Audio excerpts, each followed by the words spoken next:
నమస్కారం అండి. మీ శ్రీనివాస్ మీ ముందుకి ఈరోజు మళ్ళీ వచ్చేసాడు.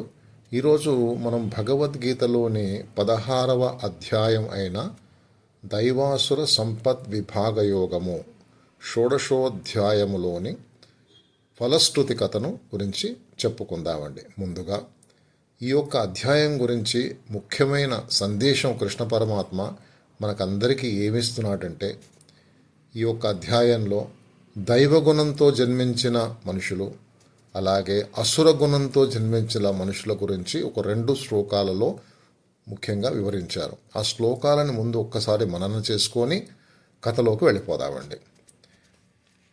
తేజ క్షమా ధృతి శౌచ మద్రోహో నాతిమానత భవంతి సంపదం దైవీ మభిజాదస్య భారత.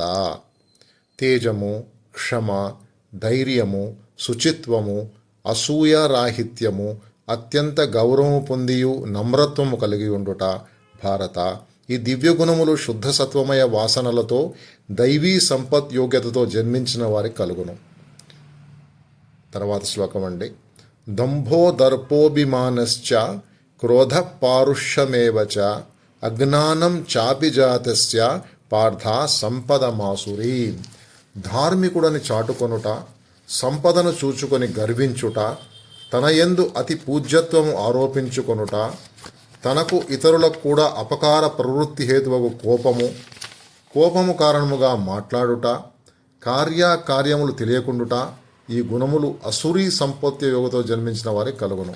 చూసారండి ఎంత చక్కగా పరమాత్మ దైవీ సంపద్ గుణాలతోని అసురీ సంపద్ గుణాలు జన్మించిన వారి గురించి వివరించాడు. ఇప్పుడు మనం కథలోకి వెళ్ళిపోదామండి. గీతాయా షోడశోధ్యాయ శ్లోక కతిపయా సహం జపామి ప్రత్యహం భూప తేనైత సర్వసిద్ధయ. ఒక రాజుగారి మదపుటేనుగు కట్టు విడిపించుకొని పురవీధులలో ఘీంకరిస్తూ తిరగసాగింది. దానిని ఎవరూ బంధించలేక భయంతో పారిపోయారు. సరసుడనే ద్విజుడు స్నానం చేసి ఆ మార్గాన్ని వస్తుండగా ఏనుగు వెంటపడింది. అప్పుడు ఆ విప్రుడు గీతలోని 16వ అధ్యాయంలోని కొన్ని శ్లోకాలు పఠిస్తూ నిలబడ్డాడు. మదపుటేనుగు కూడా సవినయంగా వచ్చి అతని చెంత నిలబడింది. ఇంతలో ఆ దేశపు రాజుగారు అక్కడికి వచ్చి ఈ దృశ్యాన్ని చూచి బ్రాహ్మణుని ప్రశ్నింపగా గీత 16వ అధ్యాయ పారాయణ ప్రభావం చేత తనకు ఆ వశీకరణ విద్య కలిగిందని చెప్పాడు. గీత 16వ అధ్యాయం పారాయణం చేసి రాజు కూడా అంతులేని శౌర్య సాహసాలు పొందాడు. గీత షోడశోధ్యాయ ఫలం బల విక్రమ శౌర్యాలు వశీకరణను కలుగుట శ్రీ పద్మపురాణ అంతర్గతము. భగవద్గీతను నిత్యం పారాయణం చేయడం వల్లండి మనిషిలో దైవీ సంపత్ గుణాలు పెంపొందించే కావచ్చునండి.